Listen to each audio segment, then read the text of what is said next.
close the bars and keep the schools open is what we really say. Obviously, you don't have one size fits all, but as I said in the past, and as you accurately quoted me, the default position should be to try as best as possible within reason to keep the children in school or to get them back to school. If you look at the data, the spread among children and from children is not really very big at all, not like one would have suspected.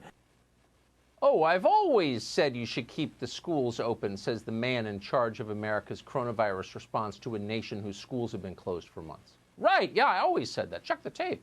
Because, quote, if you look at the data, says Anthony Fauci. But wait a second. Why is this just now occurring to Tony Fauci? Isn't this Fauci's entire job to, quote, look at the data? Yes, it is.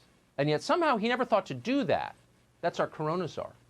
Over the summer, when the data looked the same as they do tonight, Fauci explained that he couldn't really say if kids should be allowed to go to school. It was, quote, complicated. Except it wasn't complicated. It wasn't complicated then. It's not complicated now. In April, many months ago, a study by the Journal of the American Medical Association found that school-aged children who get the coronavirus, quote, develop only mild symptoms and typically recover within 2 weeks.